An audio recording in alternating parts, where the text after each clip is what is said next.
En este capítulo de patología de vía biliar vamos a dividirlo en 3 subcapítulos. En principio veremos la colelitiasis. En un capítulo aparte veremos la colecistitis aguda y sus complicaciones, todo esto como complicación de la colelitiasis. Y finalmente veremos en un capítulo aparte la coledocolitiasis. Por lo tanto, en su competencia estará saber distinguir cualquiera de estas o diferenciar una de cualquiera de esas otras dos patologías, poder diagnosticar una colelitiasis y sobre todo sospechar la complicación de la colelitiasis. Segundo, que ustedes deberán estar capacitados para poder explicarle al paciente de la forma más simple por qué la colelitiasis, colecistitis aguda o coledocolitiasis es definitivamente de tratamiento quirúrgico. Y finalmente, su competencia también estará basado en que ustedes deberán iniciar un tratamiento médico de inicio o finalmente transferir al paciente al servicio de cirugía para seguir la conducta, ya que ustedes sospechan de una complicación de la colelitiasis. Entonces, comenzaremos diciendo que la vesícula, que se encuentra en el lóbulo cuadrado del hígado, entre los lóbulos izquierdo y derecho, mide aproximadamente hasta 10 o 12 centímetros de longitud y el mayor espesor, que es en el fondo, llega hasta 3 o 5 centímetros de diámetro. Dividimos a la vesícula en fondo, cuerpo, infundíbulo y cuello. Y existe un conducto que nosotros llamamos cístico, el cual une la vesícula con el hepático común y mide hasta 5 centímetros de longitud y tiene la luz del conducto cístico de 3 a 5 milímetros de diámetro. La irrigación a la vesícula es por la arteria cística, que es remanente de la arteria hepática derecha, y en otras ocasiones puede ser también remanente de otras arterias, pero en su mayoría es de la arteria hepática derecha. Llegando al infundíbulo, casi en el cuello, esta arteria se divide en dos, en una arteria cística anterior y una arteria cística posterior. Esto hay que tomarlo muy en cuenta cuando se está realizando la colecistectomía. Por lo tanto, para detectar mejor estas estructuras, nosotros trazamos lo que llamamos el triángulo de calor. Por debajo el conducto cístico, por encima el borde hepático y por el lado izquierdo tenemos el hepático común. Su inervación está por el nervio vago y el nervio simpático.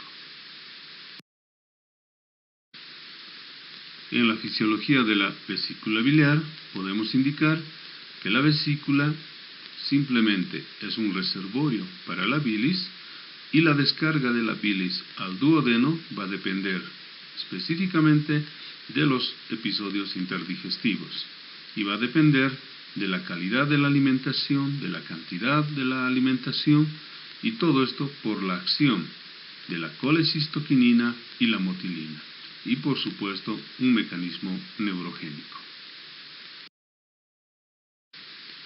Entonces, lo primero que hacemos es dividir la vía biliar intrahepática de la vía biliar extrahepática.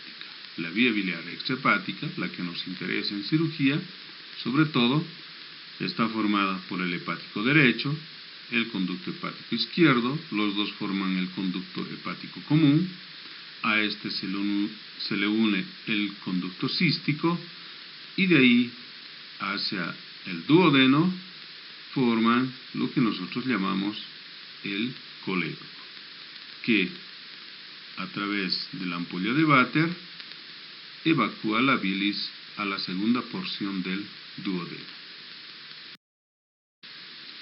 Entonces comenzaremos diciendo que la colelitiasis no es más que la presencia de cálculos en la vesícula biliar. Por lo tanto, estos pueden ser, por largo tiempo de la vida, asintomáticos. En su epidemiología, podemos indicar que es una de las patologías más frecuentes de consulta en emergencia y la más frecuente en hospitalización por alguna de sus complicaciones. Prevalece más en el sexo femenino, la frecuencia aumenta con la edad en mayores de 40 años y la aparición clínica es relativamente precoz. Como les indicaba, puede ser incluso por largo tiempo asintomático. Algo muy importante para tomar en cuenta, que después explicaremos, es que es muy frecuente en pacientes multíparas.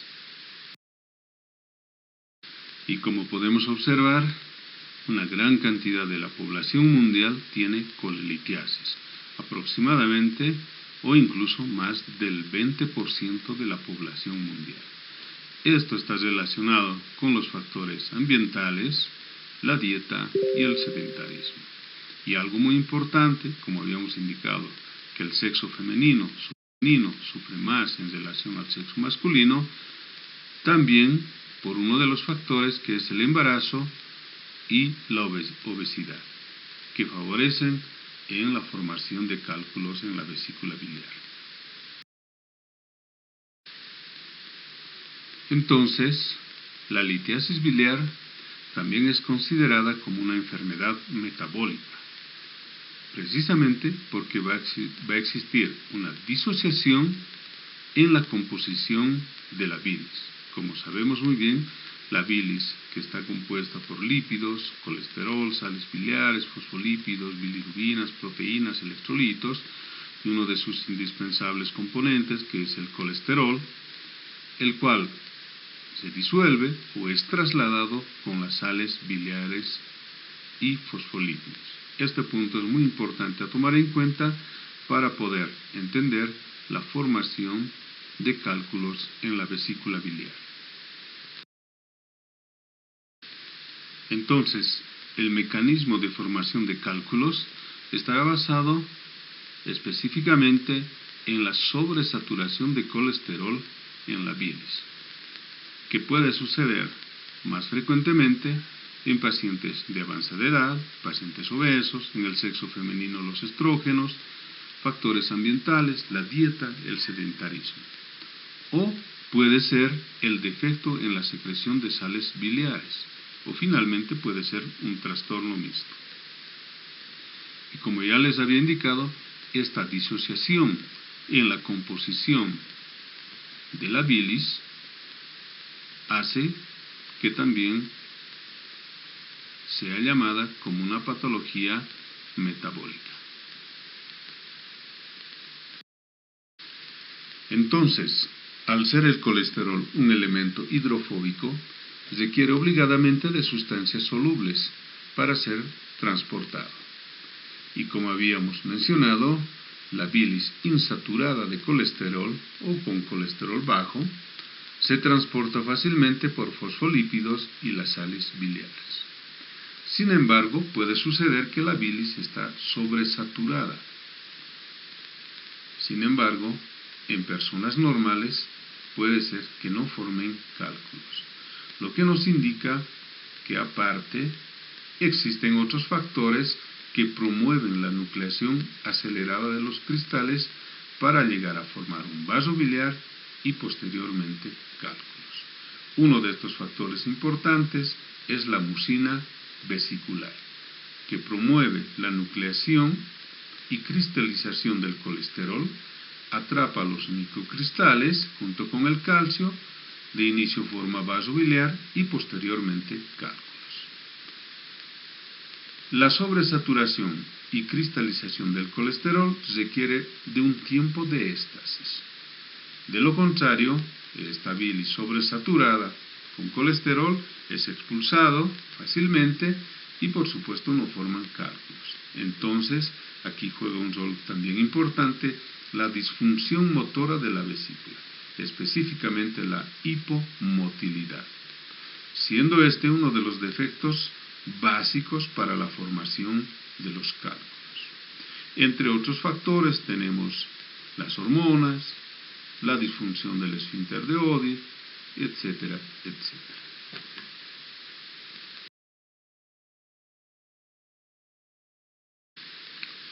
En resumen, podemos indicar que la litogénesis, uno, es un defecto genético originado por los genes LITH, cuya función se encuentra alterada y entregan a ese paciente un fenotipo predispuesto a generar litiasis. 2. La sobresaturación, como habíamos indicado, de la bilis con colesterol.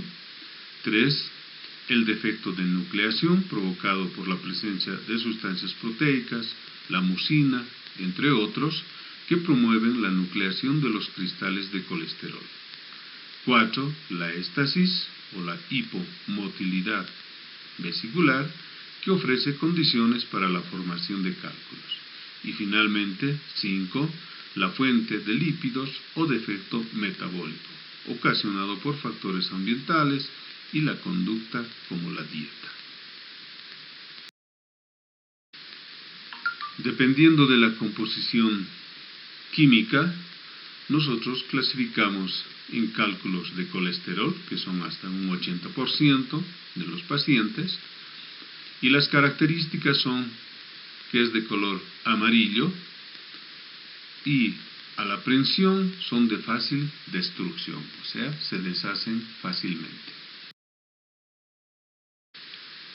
O tenemos los cálculos pigmentarios puros, donde no existe en su composición colesterol o existe muy poco colesterol.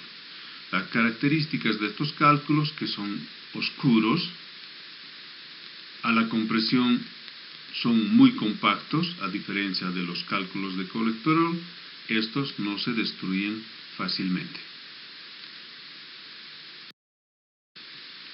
O tenemos los cálculos mixtos, ¿no? Donde existen cálculos, parte de los cálculos son de colesterol o pueden ser pigmentarios, o en un solo cálculo pueden estar las dos composiciones, ¿no? De colesterol y pigmentarios mixtos. Y como podemos observar, y habíamos observado las anteriores imágenes, los cálculos pueden ser solitarios, únicos, pequeños o de gran tamaño, o finalmente, como observamos en esta imagen, pueden ser múltiples, centenares de cálculos de diferente tamaño y diferente composición. Y comenzaremos a reconocer una colelitiasis. Como habíamos indicado, en su mayoría son pacientes asintomáticos. ¿Cómo nos vamos a dar cuenta que un paciente probablemente esté cursando ya con una colelitiasis con una mínima signo-sintomatología? Como es un cólico biliar o una pesadez en hipocondrio derecho después de alimentos colecistoquinéticos, o sea, comida rica en grasa. Para esto debemos tomar en cuenta los factores de riesgo o las 5 Fs, que prácticamente son o vienen de las palabras en inglés. La edad, en pacientes mayores de 40 años, la hipersecreción de colesterol va aumentada y por supuesto esto va asociándose al envejecimiento.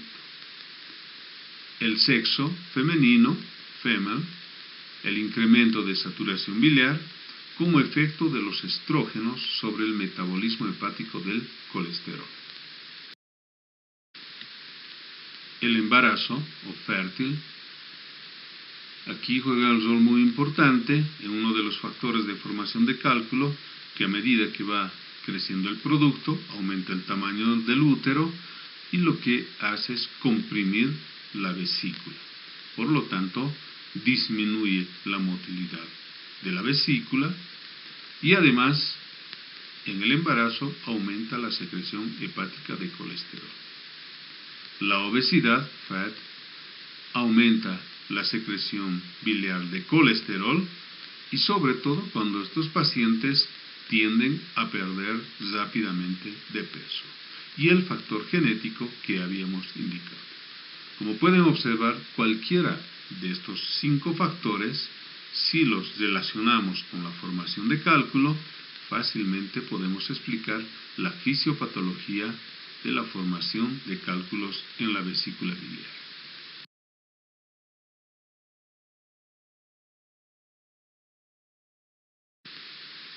Y como les había indicado y repito, que los pacientes con colelitiasis o presencia de cálculos en la vesícula biliar pueden estar asintomáticos durante largo tiempo de su vida. Y solo vamos a poder reconocer con esa pesadez en hipocondrio derecho después de alimentos grasos o colecistoquinéticos, o finalmente puede presentar un cuadro clínico de un cólico biliar. ¿Cómo sucede esto? En principio, uno de los factores va a ser la alimentación rica en grasa o con colecistoquinéticos, y aquí vamos a ver lo que ya habíamos mencionado, los mediadores entéricos, como es la motilina y la colecistoquinina, y aparte el nervio vago. Empieza a contraerse la vesícula, y si existe cálculo en la vesícula biliar, indiferentemente al tamaño, de inicio puede existir un enclavamiento del cálculo en el infundíbulo, en el cuello o finalmente en el conducto cístico. Al existir una obstrucción, aumentan las contracciones de la vesícula, lo que provoca un dolor de tipo espasmódico, de tipo cólico, y lo que nosotros llamamos un cólico biliar, como una primera manifestación de colelitiasis. Entonces, siendo el cólico biliar como una de las presentaciones clínicas de la colelitiasis, tenemos que saber distinguir que puede existir un cólico biliar simple, cuando existe una obstrucción transitoria por un cálculo, o también llamado el cólico hepático. Inicia 2 a 3 horas después de alimentos grasos o colecistoquinéticos, y la presentación principal va a ser con un dolor de tipo espasmódico o de tipo cólico localizado en hipocondrio derecho. Puede continuar este cuadro con náuseas, los vómitos, que de inicio son gástricos, que después se tornan biliosos. Algo muy importante a destacar es que si existe un vómito con características biliosas, podría estar indicándonos ya de que existe un paso normal de la bilis por la vía biliar hacia el duodeno. Este cuadro clínico dura de 15 minutos a 2 horas, y algo muy importante es que puede ceder de forma espontánea, ¿no? Generalmente después del primer vómito ya el dolor empieza a ceder. Y a la palpación lo que vamos a poder presenciar es un dolor leve, pero sin defensa muscular. O también el paciente puede presentar un cólico biliar complicado, que puede estar provocado por una obstrucción prolongada, por supuesto después de alimentos colecistoquinéticos o una transgresión alimentaria. Por lo tanto, en este caso, el dolor va a ser mucho más intenso, de tipo espasmódico, tipo cólico, localizado en hipocondrio derecho. Los vómitos van a ser más intensos y rebeldes, o sea que no van a ceder fácilmente. Puede existir fiebre, ictericia, que no siempre nos está indicando una obstrucción de la vía biliar, y por supuesto, a una simple palpación podemos detectar la defensa muscular, pero en este caso involuntaria. Y raras veces ya se puede presenciar a una palpación profunda una masa en la región vesicular, que podría estar indicándonos ya un hidrops vesicular o una vesícula hidrópica. Y si tenemos un paciente que nos reporta alguna sintomatología de colelitiasis o, en último caso, un cuadro clínico de un cólico biliar, entonces nosotros lo primero que podemos hacer para corroborar o descartar nuestro diagnóstico, realizar o solicitar una ecografía abdominal, más explícitamente una ecografía de la vía biliar, hígado y páncreas. La ecografía, por lo tanto, es el mejor método para explorar, en este caso, la vesícula, el más cómodo, puesto de que si no podemos o si no puede el paciente ir al servicio de ecografía, podemos nosotros trasladar el equipo hacia el paciente para poder realizar el estudio. Con la ecografía nosotros vamos a poder presenciar los cálculos, el tamaño, la cantidad y sobre todo la ubicación de los cálculos, el grosor de la pared, que nos va a indicar ya si se trata simplemente de una colelitiasis o ya una colecistitis aguda, el calibre de la vía biliar principal, cuando nosotros comencemos a sospechar una dilatación de la vía biliar por una ictericia que puede estar presentando el paciente, y finalmente nos tiene que reportar el tamaño y si el parénquima del hígado es homogéneo. Por lo tanto, al tener nosotros un reporte de la ecografía, no nos tenemos que limitar en leer solamente las conclusiones o el diagnóstico ecográfico. Al contrario, nosotros tenemos que estar capacitados para poder interpretar de forma básica, por lo menos, la ecografía abdominal, en este caso de la vía biliar. Por lo tanto, tenemos que saber exactamente que el hepático común en una ecografía mide hasta 4 milímetros, el colédoco de un diámetro hasta 8 milímetros y las paredes de la vesícula hasta 3 milímetros. Cualquier alteración de uno de estos parámetros ya nos tiene que hacer sospechar una u otra patología. Por ejemplo, si tenemos un hepático común mayor a 4 milímetros o el colédoco mayor a 8 milímetros, puede ser 10 milímetros, 9 milímetros, no tiene que ser exagerada tampoco la dilatación, estaríamos hablando de una posible obstrucción de la vía biliar. En cambio, si tenemos las paredes de la vesícula biliar mayor a 3 milímetros, 4, 5, 6 milímetros, por ejemplo, estaríamos hablando de un engrosamiento de la pared como producto de una inflamación. Por lo tanto, estaríamos descartando ya una colelitiasis y estaríamos hablando de una colecistitis aguda. Entonces, ¿en qué nosotros nos basamos para decir o sospechar de que se encuentra un cálculo o varios cálculos en la vesícula biliar? Para esto nosotros tenemos que reunir 3 criterios que van a ser: primero, que esa imagen ha de ser hiperecogénica o ecogénica; segundo, ha de ocasionar o va a proyectar una sombra acústica o la sombra de silencio; y tercero, se va a desplazar con la gravedad. Por supuesto, este último al momento de la valoración ecográfica. Es por eso que el ecografista pide al paciente moverse de un lado a otro lado, colocarse de cúbito lateral izquierdo, cúbito lateral derecho, y ahí va a poder observar si es que esa sombra o esa imagen hiperecogénica realmente se desplaza con la gravedad. Si reúnen estos 3 criterios, entonces estamos hablando de un cálculo en la vesícula biliar. Y acá tenemos un claro ejemplo de una colelitiasis, como nos está reportando, una colelitiasis múltiple. Entonces tenemos que reunir los 3 criterios para poder indicar que se trata realmente de cálculos.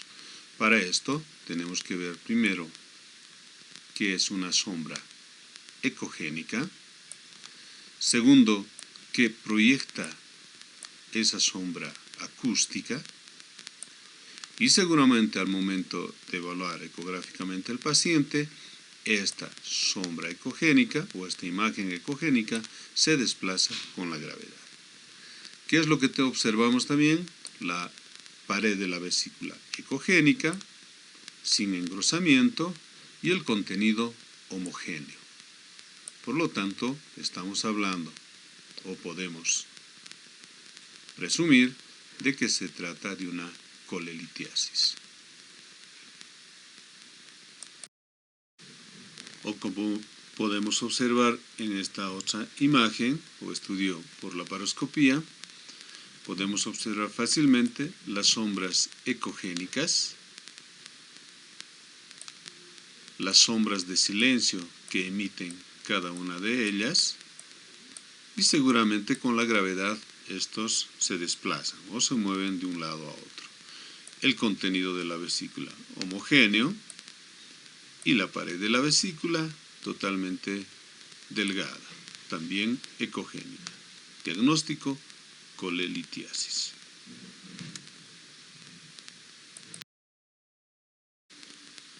De la misma forma interpretamos este estudio ecográfico de la vesícula biliar y podemos observar la vesícula. Y aquí podemos observar que no están las paredes totalmente delgadas. Tenemos la imagen ecogénica que ocupa prácticamente toda la vesícula, y algo que nos hace sospechar o nos determina que es un cálculo que prácticamente proyecta la sombra de silencio o la sombra acústica. Esa es la sombra que nos está indicando o que es característico en la presencia de cálculos en la vesícula biliar. El contenido hepático homogéneo, y cuando ven así los ecografistas esta imagen, muchas veces nos indican que se trata de un CRADE 2, o es una vesícula escleroatrófica, o está repleta de cálculos.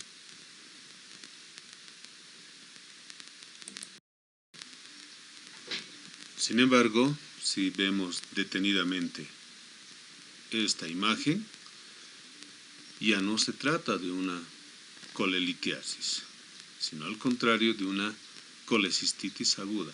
¿Por qué?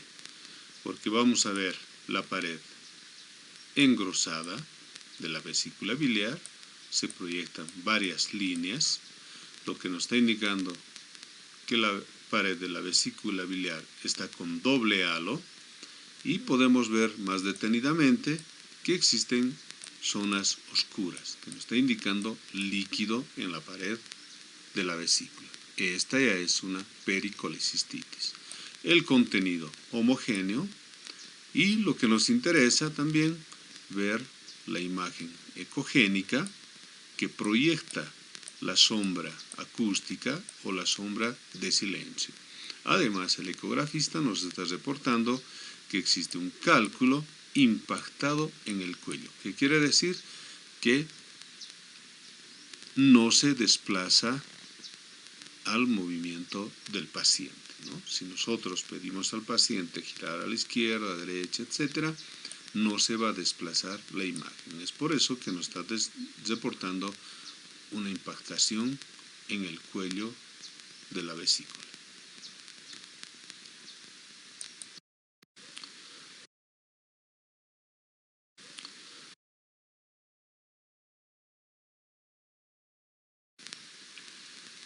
Existía un diagnóstico para poder detectar los cálculos en la vesícula biliar, y era la colecistografía oral, que últimamente nosotros no lo utilizamos, ya que existe un método menos invasivo como es la ecografía abdominal. Sin embargo, muchas veces en una simple radiografía de abdomen se pueden observar los cálculos, ¿verdad?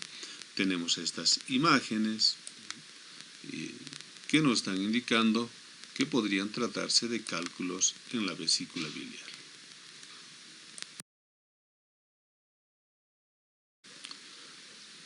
Raras veces nosotros solicitamos una tomografía computarizada para poder evaluar la vesícula biliar. En realidad, si solamente es para detectar cálculos en la vesícula, no tiene mayores ventajas que una ecografía. Por lo tanto, nosotros vamos a solicitar una tomografía computarizada cuando nosotros sospechamos de otra patología, un tumor de la vesícula biliar, de cabeza de páncreas, hígado, etc.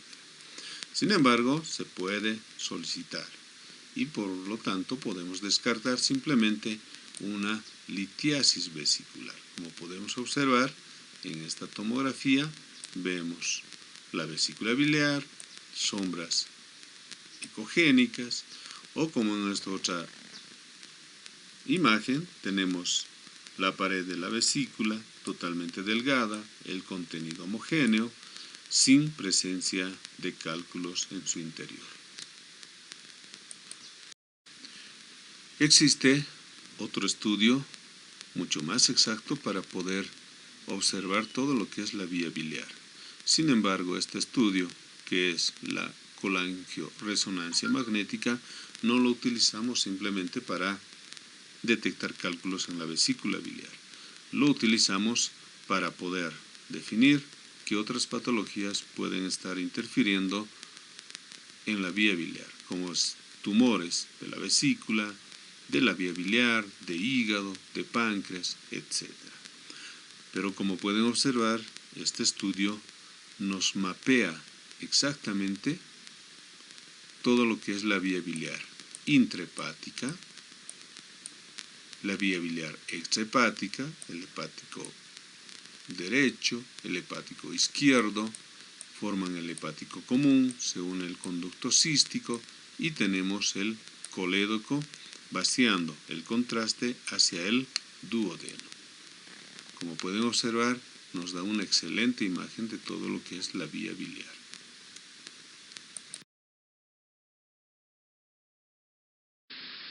También tenemos otro estudio que es mucho más invasivo, como es la CPRE, la colangiografía pancreatográfica retrógrada endoscópica, o más comúnmente conocida como la ERCP, endoscopía retrógrada colédoco-pancreática. Tiene un éxito de 80% en los casos. La ventaja que nos ofrece puede explorar todo lo que es el tubo digestivo, la ampolla de Vater. Lo utilizamos más para realizar una pancreatografía o finalmente una papilotomía endoscópica cuando ya existen cálculos en el colédoco. Pero solamente para diagnosticar una colelitiasis no lo utilizamos. Por lo tanto, si nosotros tenemos un paciente con una cierta signosintomatología de colelitiasis o finalmente con un cólico biliar, que puede ser incluso a repetición, lo que nosotros tenemos que explicarle al paciente que el tratamiento definitivo, después de corroborar con la ecografía la presencia de cálculos en la vesícula biliar, es quirúrgico, no existe otro tratamiento.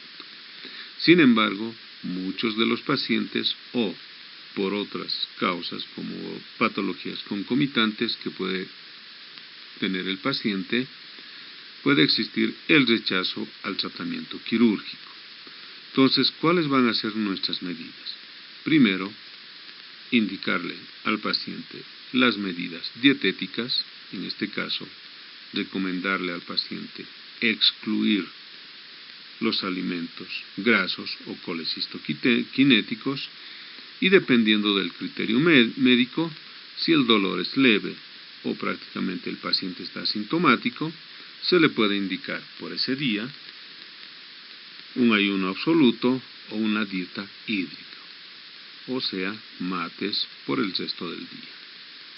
También podemos indicarle simplemente antiespasmódico, el más conocido como es la iosina butilbromuro o el propinoxato, cada 8 horas vía oral, o finalmente podemos indicarle también un antiespasmódico más analgésico, también vía oral, una tableta cada 8 horas.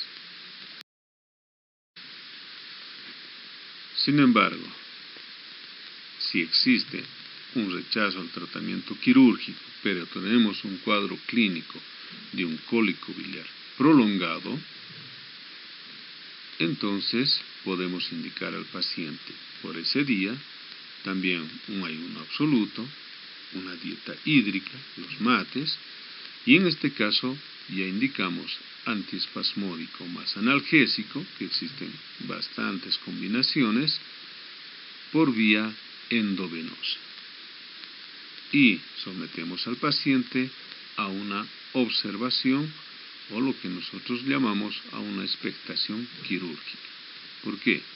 Porque si no cede el cuadro clínico con la administración endovenosa, este paciente tendrá que hospitalizarse, porque es más probable de que ya esté empezando a cursar con una colecistitis aguda.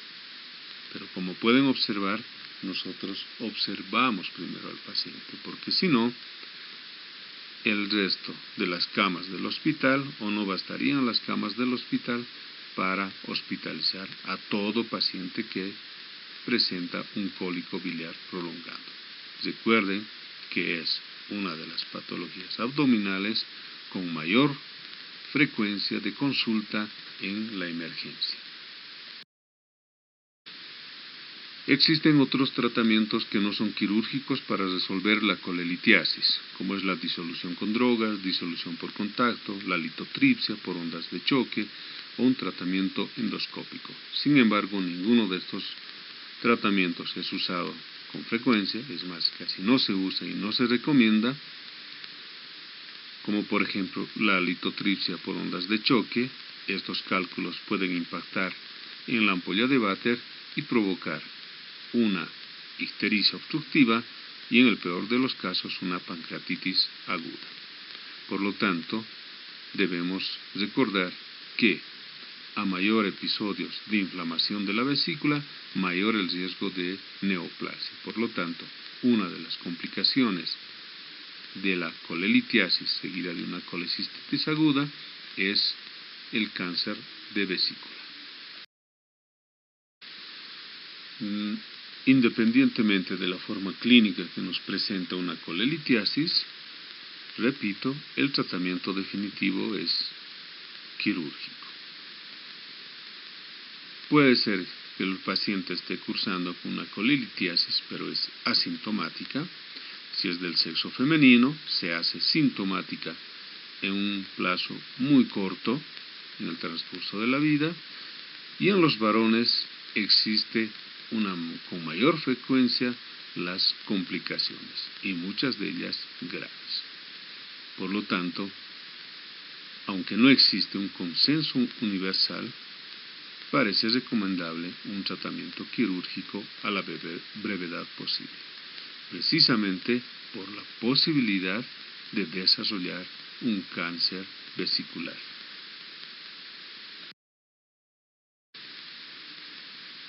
Y las complicaciones de la colelitiasis: una colecistitis aguda, fístulas biliares o biliodigestivas, litiasis coledociana o coledocolitiasis, la pancreatitis aguda y el cáncer de vesícula. Cada una de estas presentaciones clínicas la vamos a ir viendo en diferentes capítulos posteriormente. Y por supuesto, la colelitiasis sintomática, aquella que ya presenta un cuadro típico de un cólico biliar simple o complicado, y más aún si es a repetición, el tratamiento quirúrgico definitivo, repetimos, es quirúrgico.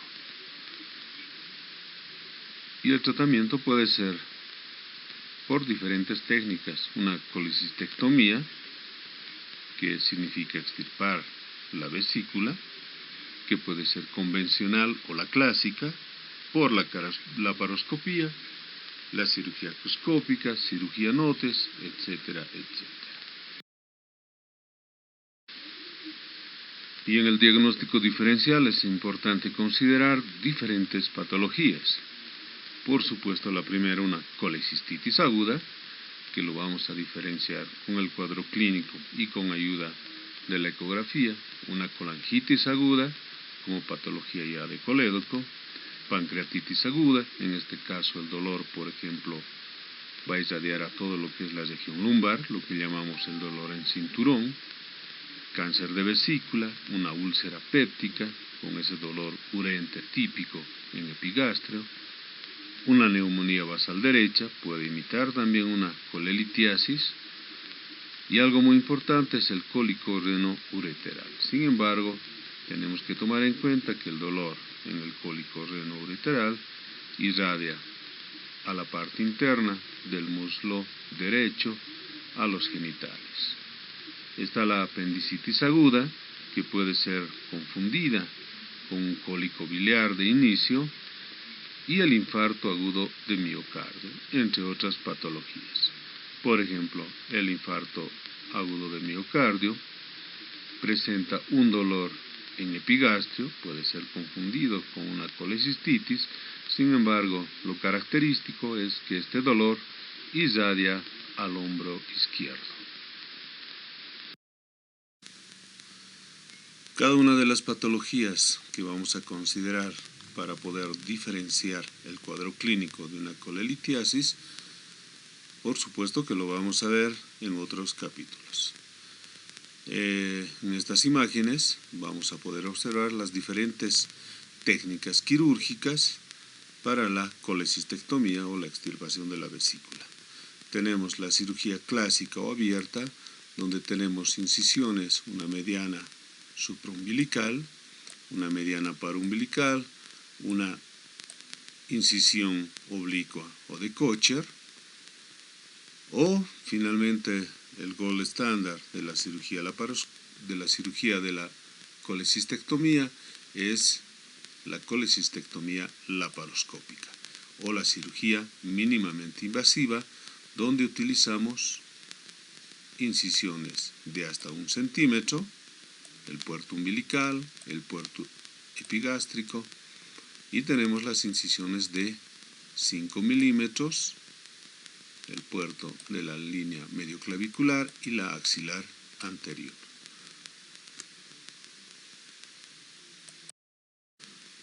Durante el acto quirúrgico, tanto convencional o por vía laparoscópica de la colecistectomía, se indicaba de que se debería realizar obligadamente una colangiografía intraoperatoria. Esto significa realizar una radiografía contrastada de la vía biliar durante el acto quirúrgico.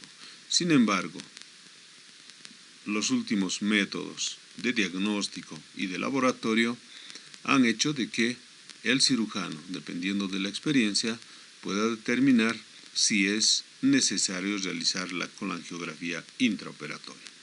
Como en esta imagen podemos observar que nosotros administramos urografina al 76%, 10 ml, diluidos en 10 ml de solución fisiológica.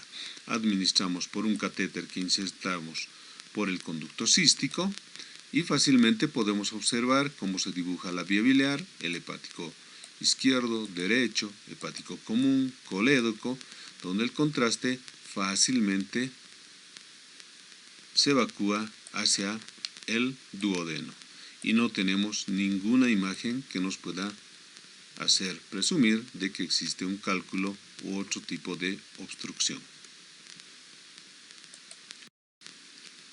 Aquí podemos observar cómo nosotros durante un tratamiento quirúrgico por vía laparoscópica lo que hacemos es traccionar el ligamento hepatoduodenal y buscamos las estructuras donde vamos a colocar los clips, que es el conducto cístico y la arteria cística.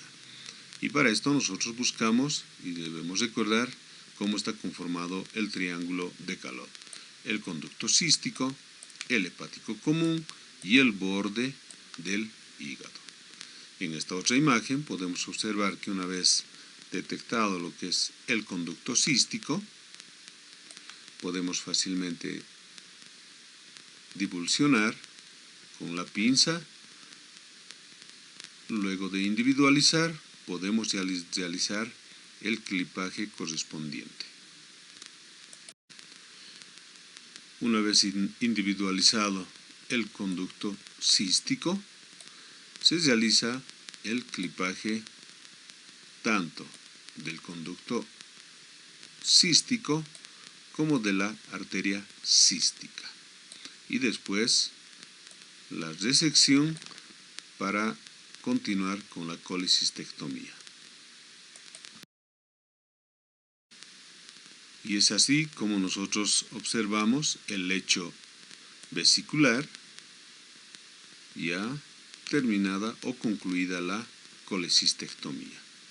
Es importante realizar una buena revisión de un posible sangrado. Y finalmente extraemos la vesícula, que se puede extraer tanto en una bolsa de caucho, en este caso un preservativo, o un guante que nosotros lo fabricamos, para posteriormente extraer la vesícula por el puerto umbilical.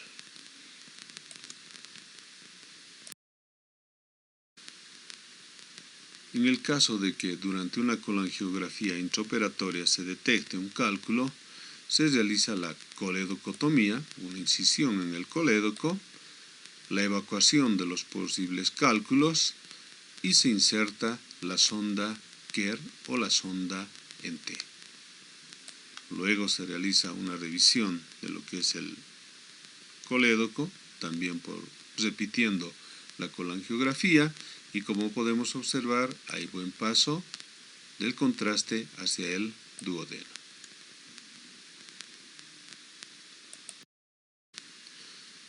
De todas formas, la colecistectomía clásica tampoco ya es una cirugía con grandes incisiones. Como podemos observar, una incisión de hasta 3 centímetros de longitud. Por supuesto, esto en pacientes que no tienen sobrepeso.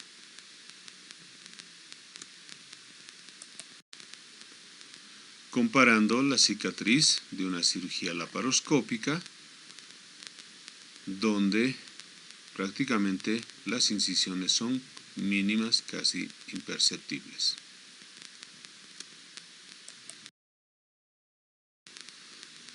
Y en realidad deberíamos operar siempre así a los pacientes. Tenemos una vesícula prácticamente sin ninguna adherencia. Fácilmente se puede identificar la vía biliar principal, en este caso el colédoco, y si traccionamos el ligamento hepatoduodenal, fácilmente vamos a poder identificar el conducto cístico, la arteria cística, y realizar una cirugía sin muchas complicaciones.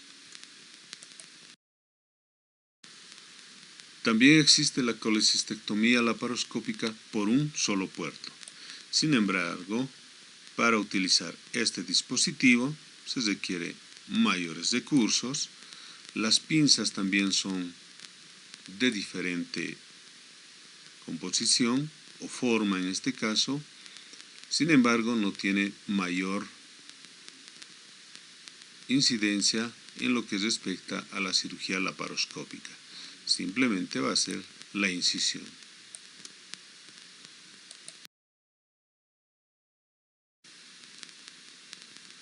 O tenemos la colecistectomía acuscópica. Se llama así acuscópica porque viene de la palabra agujas. Y como pueden observar, las pinzas son prácticamente milimétricas en su diámetro y las incisiones prácticamente invisibles, o las cicatrices van a ser invisibles. Otra técnica quirúrgica que no está muy difundida, precisamente porque se requiere otro tipo de equipamiento e instrumentación, es la cirugía por orificios naturales, que en inglés es NOTES. Esta cirugía se realiza a través de vía oral, por el estómago, se puede realizar por el recto o finalmente por la vagina. Es una técnica, como les digo, no está muy difundida para realizar la colecistectomía.